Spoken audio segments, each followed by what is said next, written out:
You see that picture? A 20-foot wall of water, mud, and broken trees roaring down a valley. And on top of that 30-foot bell tower, a man stands on his own 2 feet, shouting orders, a lifeline for the entire town of Clearwater. Now here's the thing. That man is Bo McKenna. And for the last 3 years, everyone in the Dakota Territory knew him as the Paralyzed Cowboy. The man who would never walk again. Down below, his wife, Willer James McKenna, holds their baby girl tight. She's watching the man she married out of pity, the man she agreed to take care of, standing where even able-bodied men were scared to climb. She looks up at him, and her face is a storm of fear and pride. How did he get up there? How did a man who claimed he couldn't feel his own legs find the strength to become the town's only hope?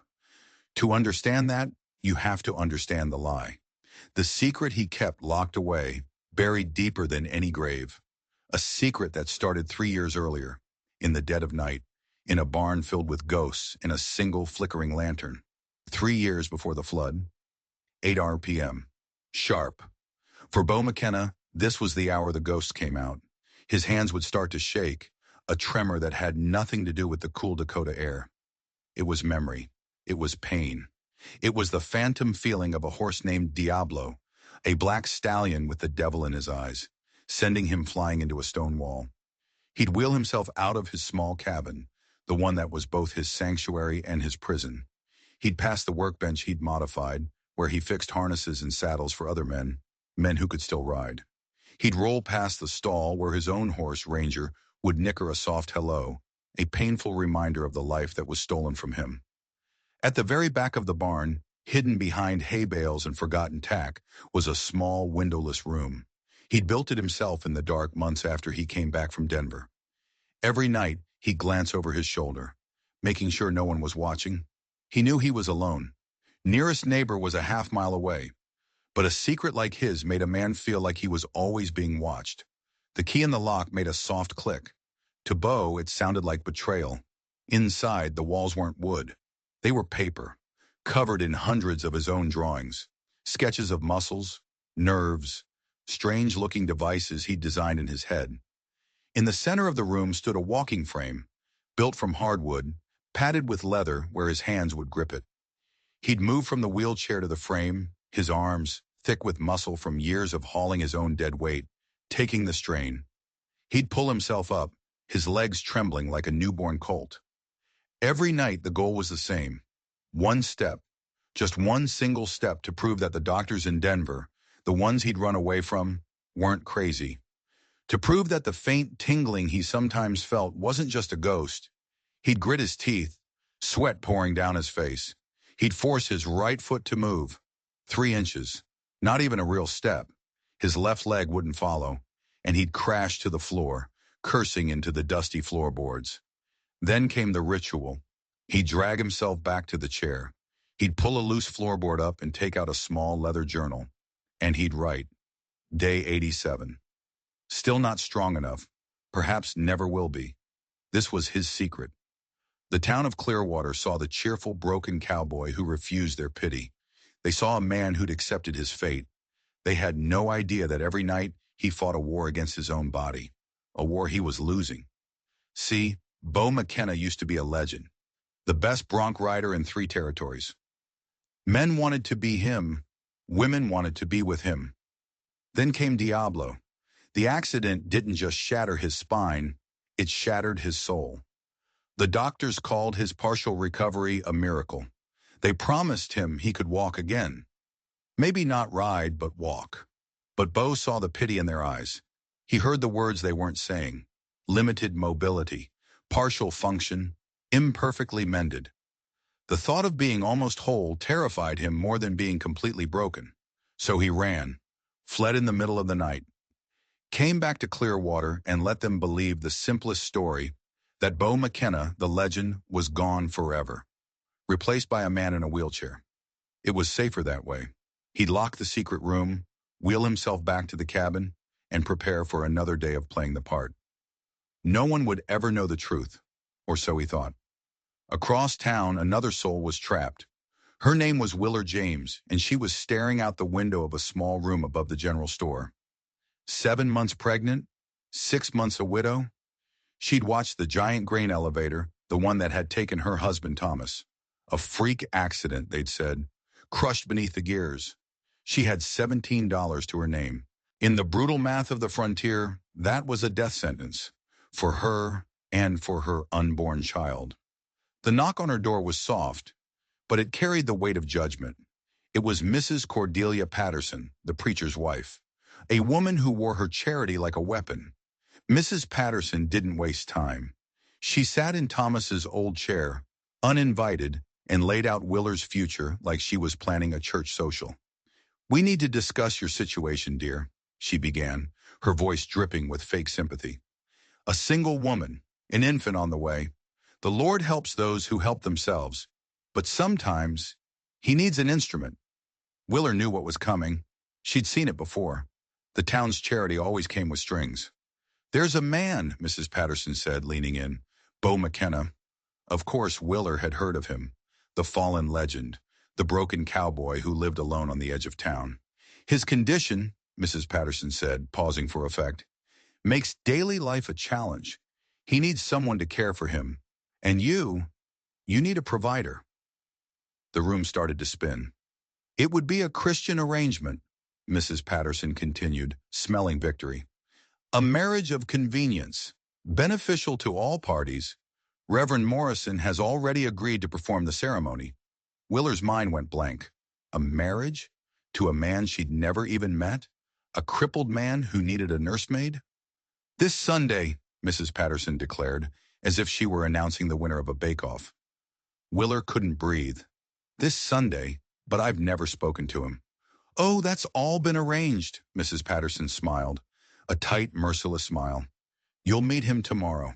For your child's sake, Willer. It's the Christian thing to do." After she left, Willer stood at the window, one hand on her belly. The baby kicked as if it knew. As if it was fighting the future being forced upon them. She was being sold. Sold for a roof over her head. Sold to a broken man she didn't know. She had $17, a baby on the way, and no other options.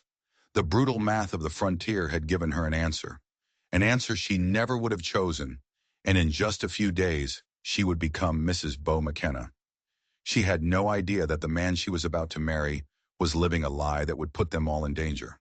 "You're in remarkably good health," Dr. Amos Whitley said, packing his bag, "for a man determined to live like half his body doesn't exist." Dr. Whitley was the only person in Clearwater who had known Bo since he was a kid. He was also the only one Bo couldn't quite fool. "Heard about the arrangement with the James widow," the doctor said, stroking his gray beard. Bo's jaw tightened. "News travels fast." "Small town," the doctor grunted. "What do you think about it?" "Doesn't matter what I think," Bo said, wheeling himself to the window. "Mrs. Patterson has decided I need a wife." "She's 7 months pregnant, son," Dr. Whitley said, his voice soft. "She won't be doing much fetching and caring for you." "Then I don't see how this helps either of us." "Perhaps it's not about help," the doctor said, standing to leave. "Perhaps it's about not being alone. You've built walls, Bo, high ones." "Walls keep things out," Bo said, opening the door for him. "They also keep things in," Dr. Whitley said, pausing in the doorway. "Remember that." After the doctor left, Bo stared out at the endless prairie. Tomorrow he would meet this woman, this stranger, this widow they were forcing on him out of pity. He thought about the secret room in his barn, the walking frame, the journal full of failures. Dr. Whitley was wrong. Sometimes there were no choices at all. You just had to live with the hand you were dealt, even if it was a lie. The meeting was as awkward as a funeral. It happened on the steps of the church. Reverend Morrison, tall and stooped. Mrs. Patterson, dressed in plum silk, looking like a vulture who just found a meal. And Bo. Willer had expected someone diminished, broken. But the man in the wheelchair sat straight and tall. His eyes were the color of a winter sky, and they held no defeat. They just watched her, assessed her, with the same careful calculation she was using on him. What struck her were the spurs, polished silver, attached to his belt. Useless for a man who would never ride again. But he wore them anyway. a ghost of the man he used to be. "Most folks call me Bo," he said, his voice a low rasp. His handshake was firm. They were ushered into the Reverend's small study, where the man of God lectured them on the sacred duties of matrimony. Willer felt like she was being sentenced, not married. "The cabin has 2 rooms," Bo explained, his voice flat, like he was selling property. "I've modified it for my needs. It's comfortable enough." "And your requirements?" Mrs. Patterson prompted, like a lawyer questioning a witness. Bo's eyes flashed. "I manage most things myself, Mrs. Patterson." It was then that Willer found her voice. "And what about things I might need help with?" The 3 of them stared at her, surprised. "I'll have an infant to care for," she continued, her hand on her belly. "There will be nights with little sleep. Laundry, a household to maintain. In a normal marriage, these things would be shared." Bo looked at her for a long moment. His gaze was unsettlingly direct. "I can't promise to be what Thomas was to you," he said finally, "but I can promise you won't bear those burdens alone. I've adapted to my circumstances, Mrs. James. I expect we'll both need to adapt further." It wasn't a declaration of love. It wasn't even kind, but it was solid. It was an acknowledgement that they were in this together. Outside, as the Reverend and Mrs. Patterson discussed hymns, they were alone for the first time. "I should apologize," Bo said. "This wasn't my idea." "Nor mine," Willer admitted. He nodded, his eyes drifting to her belly. "How much longer?" "2 months, give or take." He was quiet for a moment. Then he looked her right in the eye. "I won't be a burden to you, Mrs. James. Whatever else comes of this, I can promise you that." Willer almost believed him. "My husband's name was Thomas," she said quietly. "If we're to be married on Sunday, perhaps you should call me Willer." A flicker of a smile touched his lips. "Willer, then." As she walked away, she couldn't shake the feeling that there was more to Bo McKenna than a broken body and a pair of useless spurs. Much more, and she was about to find out just how much he was hiding. The wedding took exactly 11 minutes. Willer stood beside his wheelchair, her hand on his shoulder, mostly for balance. The ring was his mother's, a simple gold band. The kiss was brief, formal, the touch of 2 strangers sealing a business deal. The reception in the church hall was just as stiff. People wished them well with the kind of forced cheerfulness usually reserved for visiting a sick relative. The ride to the cabin was silent and bumpy. The Ladies' Aid Society had tried to make the place homey. Curtains on the windows, a quilt on the bed, a vase of wildflowers on the table. "They mean well," Bo said, maneuvering his chair through the door. They ate a cold supper left by the ladies, the conversation sticking to safe, practical matters. The well, the garden, winter preparations. It was the kind of talk that filled the silence without touching the truth. Later, as Willer changed out of her wedding dress, she felt a wave of despair. What had she done? She'd tied her life, and her child's life, to this stranger, this quiet, broken man. When she came out, he was staring into the fireplace. "The bed's yours," he said without looking at her. "I'll take the cot, until we figure things out." Willer felt a surge of relief. At least there was that. She sat in a rocking chair, her hands cradling her belly. The baby was restless. "When's the child due?" Bo asked, still watching the fire. 6 weeks, maybe 7. He nodded. They sat in silence, the only sound the crackle of the fire. And that's when it happened. A pain, sharp and sudden, radiated from her lower back. It was so intense it stole her breath. She gasped, doubling over, her knuckles white as she gripped the arms of the rocking chair. "Willer?" Bo's voice cut through the haze. "What's wrong?" "I don't know," she panted. "Something's different." Another wave hit, stronger this time. A cry escaped her lips. And in that instant, Bo McKenna, the man who was supposed to be helpless, the man she was supposed to care for, moved faster than she could have imagined. His chair flew across the room. His hands were on her wrist, checking her pulse. His touch was steady, professional. "How long since the last pain like this?" he asked, his voice calm, in command. "There haven't been any. Not like this." His jaw tightened. He made a decision that would change everything on their very first night as husband and wife. "I'm getting Dr. Whitley," he said, already reaching for his coat. "Bo, you can't," she protested. The road was dark, rutted. It was miles to town. He looked at her, and for the first time she saw the man he used to be. The legend. The man who never backed down from a challenge. "Watch me," he said, and he wheeled himself out the door, into the night. She heard the sound of his modified buckboard pulling away at a speed that seemed impossible. The pain came again, and Willer gripped the chair, her mind reeling. Their marriage was supposed to be a quiet, practical arrangement, a safe harbor. But a storm had just hit, and her husband, the paralyzed cowboy, was riding right into the heart of it. The ride was a special kind of hell. The buckboard, modified so he could control the reins with his powerful arms, bounced and bucked over the rutted road. Every jolt sent a spike of pain through his back, a sharp reminder of the real, permanent damage that lay beneath his secret. His mind was a blur of panic and calculation. 3 miles to town. 20 minutes if he pushed the horse. Too long. Way too long. He thought about the secret room, the walking frame, the years of telling himself it was better to be completely broken than imperfectly mended. What a fool he'd been. Right now he would have given anything, anything, to stand up and run. A fork in the road loomed out of the darkness. Left went to town, to Dr. Whitley. Right went to the Brennan farm, a mile closer, and Sarah Brennan had delivered 5 of her own children. She would know what to do. He pulled the reins to the right. A split-second decision. The Brennan's farm exploded with light and noise as he approached. A dog barking, a lantern on the porch. "It's Bo McKenna!" he yelled. "I need help! It's my wife!" The words felt strange on his tongue. My wife. Sarah Brennan appeared in the doorway, wiping her hands on an apron. She took one look at his face and didn't waste a second. She started barking orders. Her son Michael was sent riding ahead to fetch the doctor. Her daughter Annie put a kettle on. Within minutes, Sarah was in the buckboard beside him, her birthing bag in her lap, as they raced back to the cabin.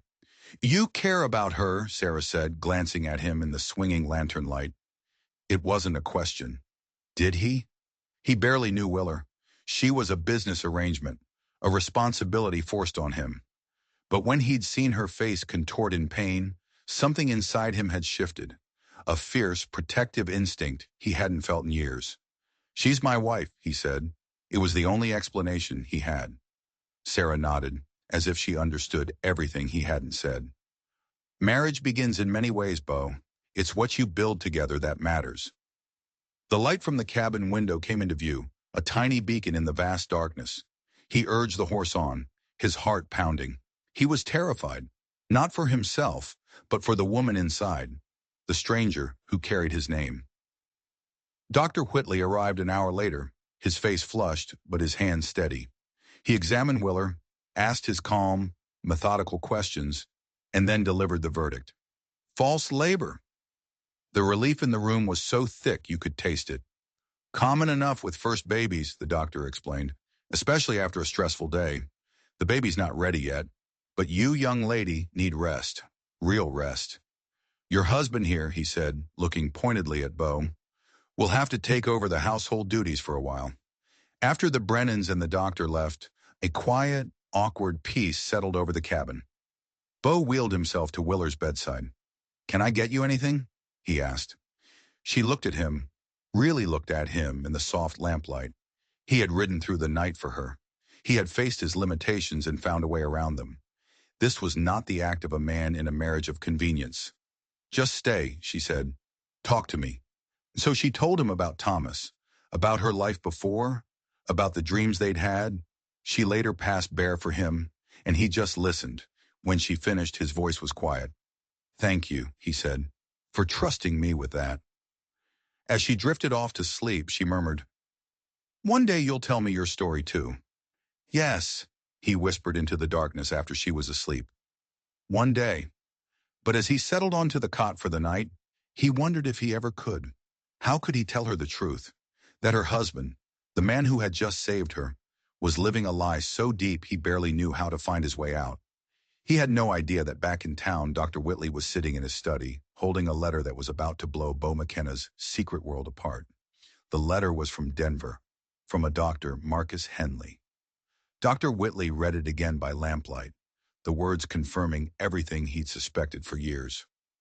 As you suspected, Henley wrote, Mr. McKenna's case was not one of complete paralysis, but rather severe spinal trauma. By the time of his disappearance, he had regained significant sensation and was beginning to demonstrate limited but increasing motor function. But that wasn't the bombshell. With the letter was a photograph. It showed a younger Beau, sitting on the edge of a hospital bed, his feet flat on the floor, supported by two orderlies. On the back, in Dr. Henley's handwriting, was a note. Patient exhibited full sensation and movement in lower extremities. June 1891, 3 months post-injury. 3 years ago. Beau McKenna could have walked 3 years ago. Whitley sighed. He'd seen it in soldiers after the war. The fear of being almost whole was sometimes worse than being broken. Beau had chosen the wheelchair. He'd chosen to let everyone, including his new wife, believe he was helpless. The doctor knew he had to confront him. He arrived at the cabin the next day. As he stepped out of his buggy, the letter slipped from his pocket, landing face up in the dust. Beau, sitting on the porch, saw it fall. He saw the Denver Medical Institute letterhead before the doctor could snatch it up. The air crackled with tension. It was from Denver, wasn't it? Beau asked once they were inside. Dr. Whitley didn't deny it. From Dr. Henley. Beau, his letter confirms it. Your paralysis isn't complete. With proper treatment, you could regain significant mobility. Beau wheeled himself to the window, his back to the doctor. Does she know? No. Are you going to tell her? How can I? Beau's voice was bitter. She married a cripple in need of care. How do you think she'll react when she finds out it's all been a lie? Has it been a lie? The doctor pressed. You can't walk now, can you? No, Beau admitted, his voice raw. If I try to walk again and I fail, I'll be nothing. Neither the legend I was, nor the invalid they expect. Just a broken man who couldn't even manage to recover properly. Just then, the bedroom door opened. Willer stood there, her hair loose, her face soft with sleep. Is everything all right? The doctor's professional mask slipped back on instantly. Just fine, Mrs. McKenna. Just telling your husband you need plenty of rest. As he left, he leaned down close to Beau's chair. The letter included a photograph, he whispered. I'll bring it next time. Maybe seeing how far you'd already come will help you decide what to do. The door closed, leaving Beau alone with his wife and his secret. He could feel her watching him, her eyes full of questions he couldn't answer. He had a choice to make. Keep living the lie that had kept him safe for 3 years, or risk everything, his pride, his new marriage, on the terrifying hope that he could be whole again? He didn't know it yet, but the choice wasn't really his. The truth was a wild horse, and it was about to break free. In the weeks that followed, a strange, fragile peace settled over the cabin. With Willer on forced bed rest, Beau took over everything. He cooked, he cleaned, he tended the animals. He had adapted his whole world to be run from a wheelchair, and Willer watched, fascinated, as he moved with a quiet, stubborn efficiency. They started to talk, really talk. He told her about his 3 brothers, about his mother who insisted all her boys learn to cook. She told him more about Thomas, about her childhood. They were like 2 people mapping out the borders of a new country. One afternoon, they were sitting on the porch. The blanket that always covered his legs shifted, and Willer saw it, his calf muscle. It wasn't wasted away like she would have expected. It had definition, tone. She looked away quickly, but the image was burned into her mind. That evening she asked him, Beau, is there any feeling in your legs at all? He went still. The comfortable quiet they had built shattered into 1,000 pieces. There's some sensation, he said finally, his voice carefully neutral. More in the right leg than the left. It doesn't change anything. But it changed everything for Willer. Something was wrong. His reaction wasn't just discomfort.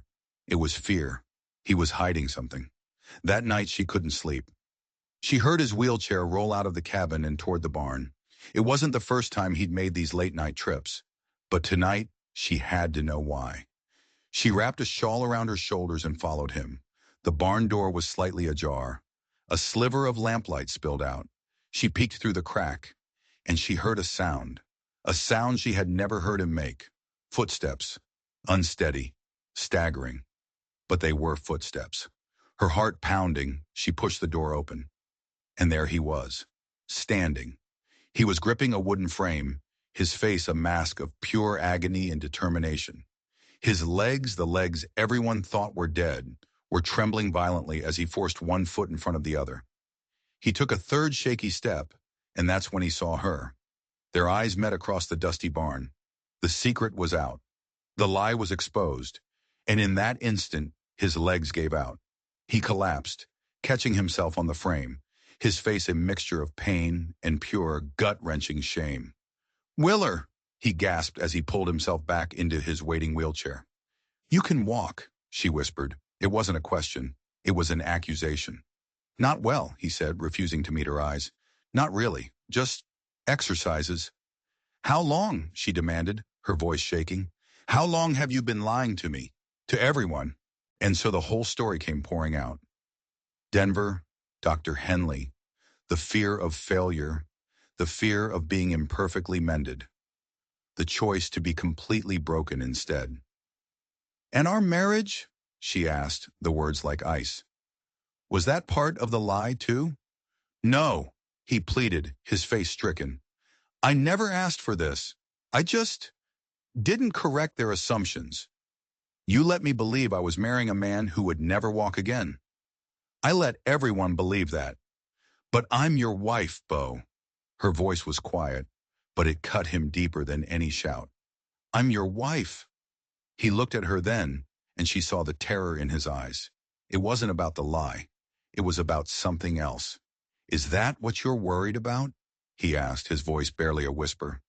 "That if I could walk, I wouldn't need you anymore?" The question hit her like a punch. Had she, somewhere deep down, come to depend on his dependence? Was their whole life together built on his weakness? The truth was, she had come to rely on him, on his quiet strength, on the partnership they were building. The thought of him not needing her was more terrifying than she could admit. "Willer," he said, reaching for her hand, "my ability to walk or not walk doesn't change this. You're my wife. This is your home." She looked at him, at this man of secrets and fears, and made a decision.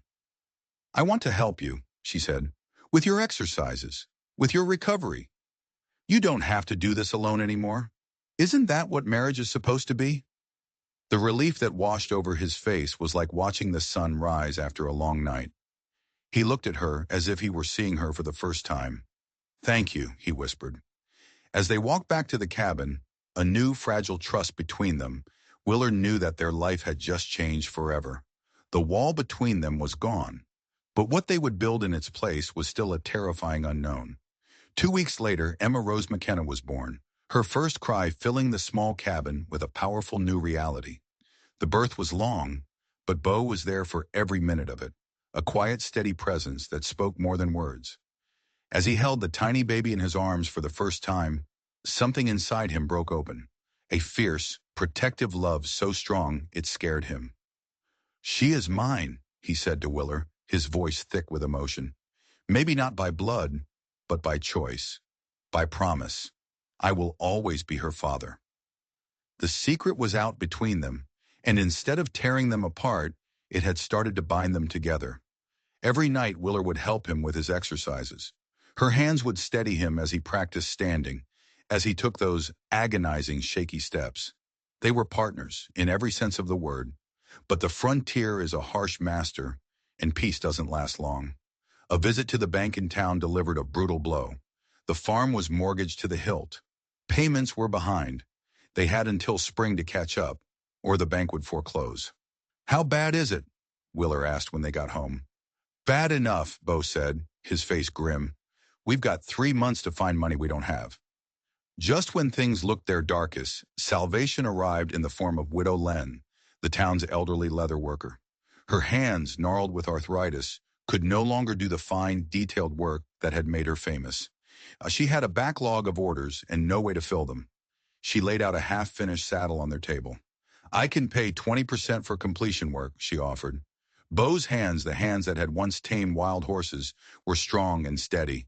He had learned the craft from his father before the rodeo had called to him.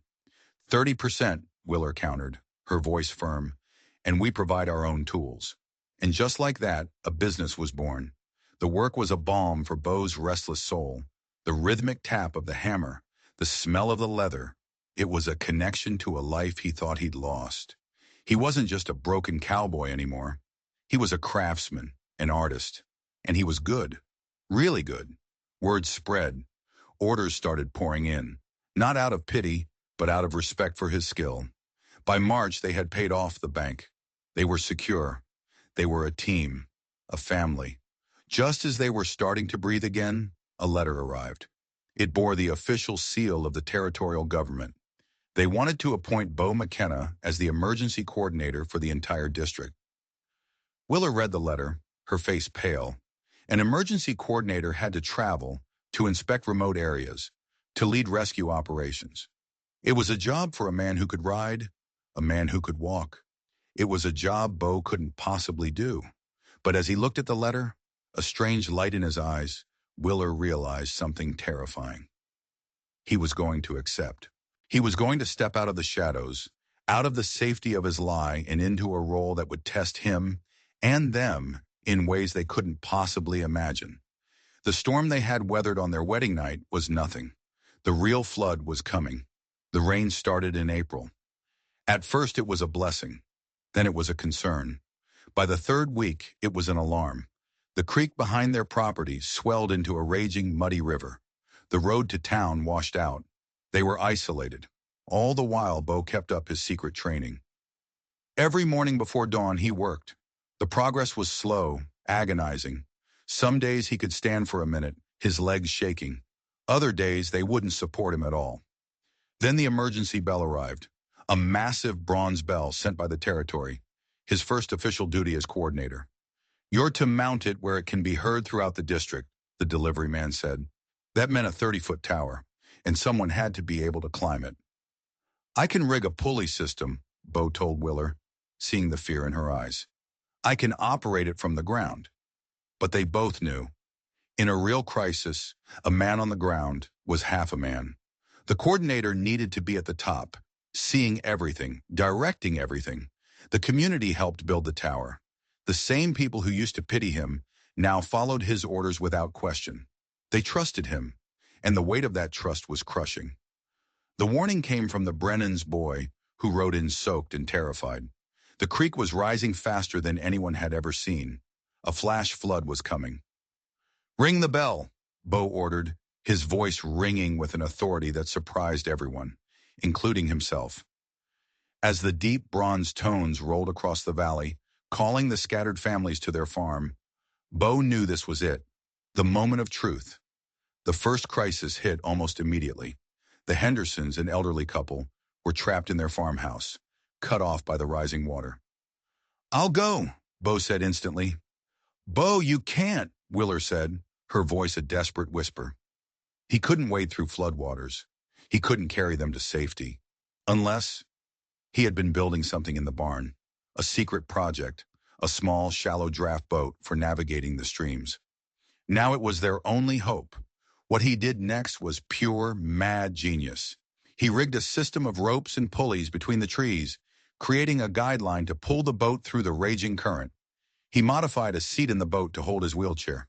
"This is madness," Willer said, watching him, but her eyes were shining with pride. "Maybe," Bo said, settling himself into the boat, "but it's madness with a purpose."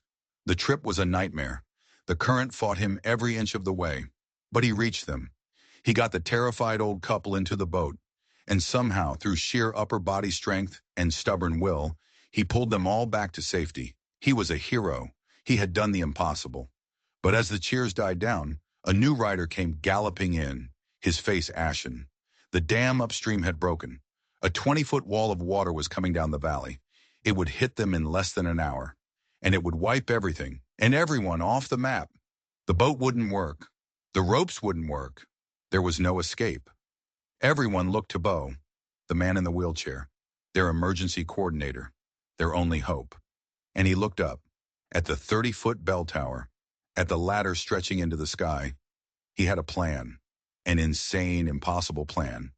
But it was the only one they had, and it would require him to do the one thing he was most terrified of. He had to stand up, and he had to climb. "We're going to use the bell tower," Bo announced, his voice cutting through the panic, "as an anchor point for a zip line system." It was the most audacious thing anyone had ever heard. Using ropes from every farm in the district, they would string lines from the top of the tower to the high ground across the valley. They would ferry people across the flood zone, right over the coming wave of death. But someone had to be at the top. Someone had to coordinate every rope, every rescue. Someone had to climb that ladder. He stood at the base of it, his heart hammering. His legs, his treacherous, unreliable legs, felt like jelly. This wasn't the barn. This wasn't a few shaky steps on flat ground. This was 30 feet straight up, with the lives of his friends and neighbors in his hands. "I can do it," Willer said, stepping forward. "No," Bo said. The word was absolute. "This is my job." He looked at her, and in her eyes he didn't see pity or fear. He saw total, unwavering faith. She believed he could do it, and in that moment he started to believe it too. He put his hands on the wooden rungs, and he began to climb. Every movement was agony. His legs screamed in protest. His muscles, weakened by years of disuse, trembled and threatened to give out. Halfway up, the world started to spin. He clung to the ladder, gasping for breath, sweat and rain blinding him. He looked down. He saw Willer's face turned up toward him, a beacon of strength. He saw the faces of the community watching, waiting, trusting. He gritted his teeth, and he kept climbing. When he reached the platform, he could see it. The wall of water, a monstrous brown wave, devouring everything in its path. He could also see the trapped families, huddled on rooftops, their faces masks of terror. "Send the first line!" he roared, his voice carrying over the storm. And the rescue began. It was a symphony of desperation and genius, conducted by the paralyzed cowboy from his perch in the sky. One by one, he brought them across.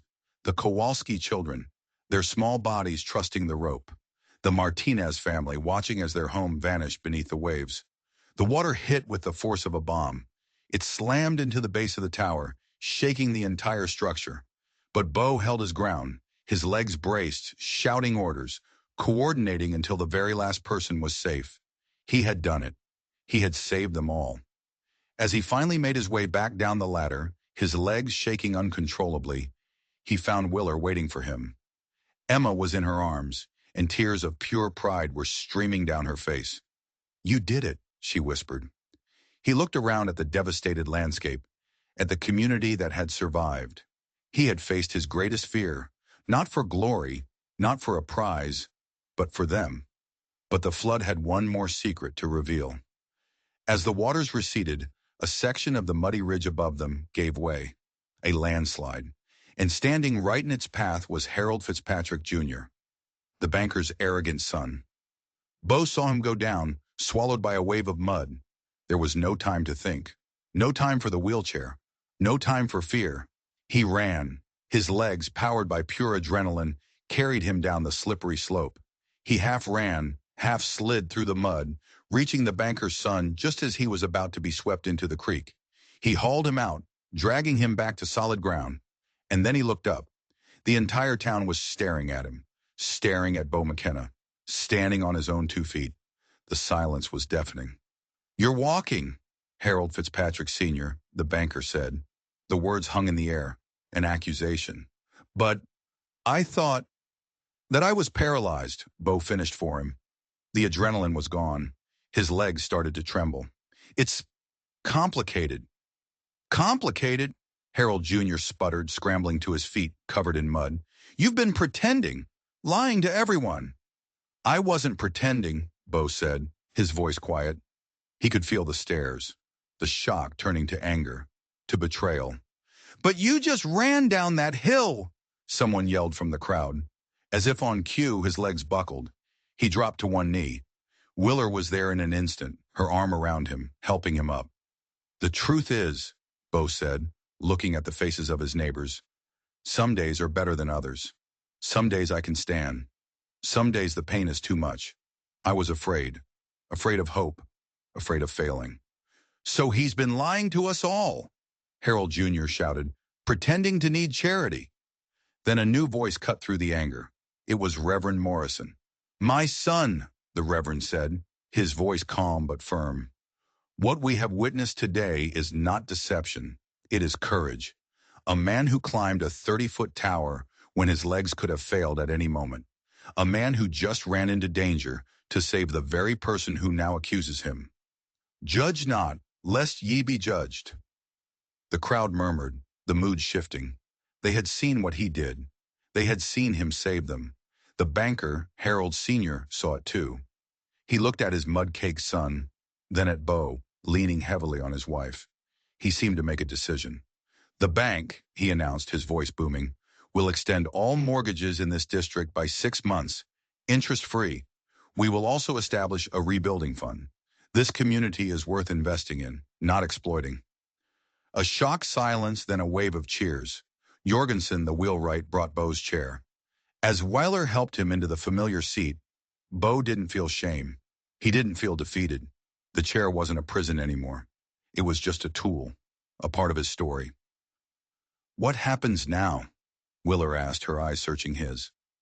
Bo looked at the bell tower, standing tall against the sky. He looked at his wife and at their daughter. He looked at the faces of his neighbors, no longer filled with pity or anger, but with a new kind of respect. "Now," he said, a slow smile spreading across his face, "we rebuild." 6 months later, the valley was green again.